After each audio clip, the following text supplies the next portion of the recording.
And he noted that in a closed session of the intel hearing on the Senate side, that he asked, were there other signal chats? And they said that they confirmed that there were additional signal chats. If you find out that Signal is the way in which the senior national security officials in this administration are conducting business, what recourse does Congress have? So, look, first, the reason I think your average American is alarmed and worried about this, Simone, is a combination of two things. One, this put our service members at risk. If you know exactly when aircraft are coming off of an aircraft carrier, exactly when our troops or our planes or our resources are moving in an attack, it puts them at risk.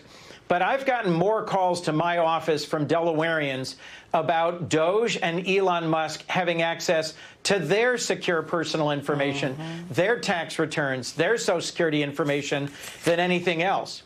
And so to your point, Simone, if we're finding out that they've been incredibly sloppy with their confidential information and with highly classified and secret national security information, how confident can the average American be about Elon Musk and Doge and this crowd handling their information?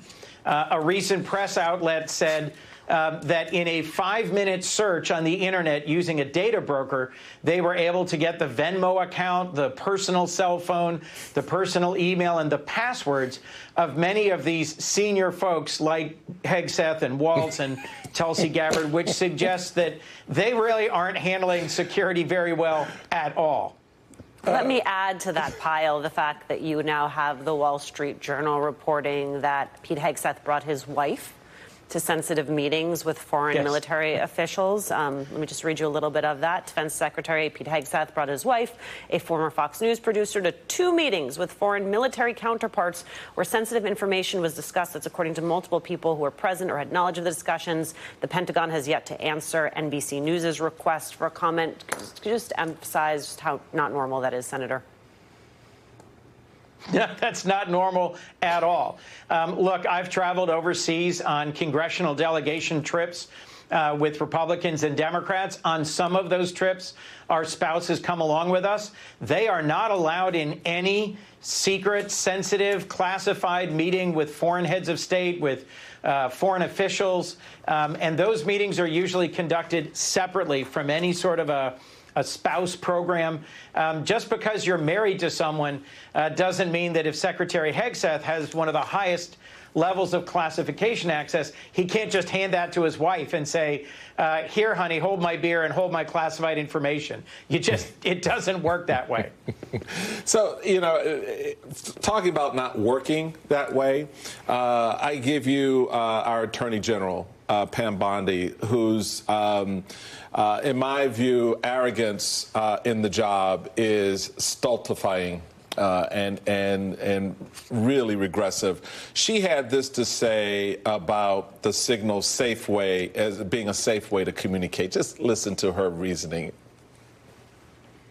Is Signal not going to be used, or is it going to be used going forward? Are you aware of it? I think Signal's a very safe way to communicate. I don't think foreign adversaries are able to hack Signal, as far as I know. And maybe people just have to keep an eye on their contact list a little bit more carefully. Agree. So, Senator, is she being deliberately ignorant? Just for the sake of just sort of playing down this whole thing? Because as the Attorney General of the United States, I think she would understand that, in fact, our foreign adversaries absolutely know how to dip into it. As the former director of the CIA, Brennan, sat at this table just a segment or two ago and said, yes, the communication between me and Simone and Alicia is encrypted when we send it, but at the end points, once we get it on this thing, if the phone is compromised, Madam Attorney General, they can access that information. So no, in the end, Signal is not the best way to play the game, okay? Come on, people. Stop playing us for stupid. Exactly. Signal Your response, I'm sorry. Signal and WhatsApp are more secure than just open texting, but they are far from secure enough to handle classified national security information. Anyone who serves in the cabinet, anyone who serves in the Congress knows this. If we're talking about attack plans for the U.S. military, that's highly sensitive, detailed information that's classified. And you can't just throw it around on whatever app you think is going to be secure today. And you're absolutely right, Michael. If your phone is compromised, even though the transfer from phone to phone may be encrypted, our adversaries would be able to get that right off your phone. I mean, and the way Michael still just held up his phone for all of the text messages we've seen, I would hope we're going to send him right on over to NBC Digital Security as soon as this show is over.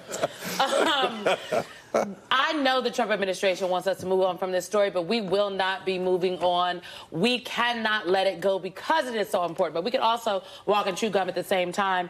And Delaware Online is reporting that Donald Trump has canceled food aid amounting to a loss of 900,000 meals for the Food Bank of Delaware. And this is the nonprofit that provides food for food insecure Delawareans across the state. It was told that all 19 truckloads scheduled for delivery over the next few months have been canceled. How does this help bring inflation down? How does this help people who are struggling? I thought, Senator, that people voted for the economy. It was about the price of eggs. So that's right. This is another example of how, for many of the folks leading this administration, the cruelty is the point. They are moving a bill through Congress that will slash Medicaid, will slash school lunches, will slash programs like this that provide affordable food for hungry Americans, food bought from our farmers and food processing companies and then given to low-income seniors and children and families. The Food Bank of Delaware is broadly supported. It's well-operated. It's efficient. It's got locations in Milford and Newark. And they didn't ask me to come on and talk about this, but I think it's important for folks watching to know that this is one of many things that the Trump administration is slashing. And then they're going to turn around and say, hey, with all these savings, we can now give billionaires a big tax cut. Well, folks, what they're slashing is this much, and the tax cut they're going to give is this much. So you got to keep your eye on the ball here. They're going to cut $800 billion out of Medicaid.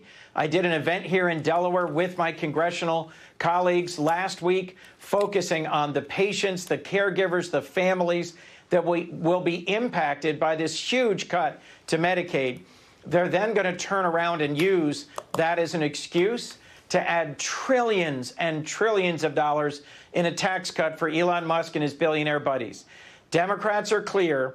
We're going to keep challenging this signal leak and say there has to be accountability on that, and reminding the American people of what Republicans are trying to do in the meantime.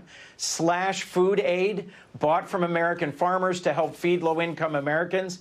Slash Medicaid in order to justify paying for this tax cut. And slash the workforce that helps support our veterans and Social Security programs. Senator Chris Coons of Delaware, thank you very much for your time this morning. Ahead, folks, Donald Trump's new attack on federal workers.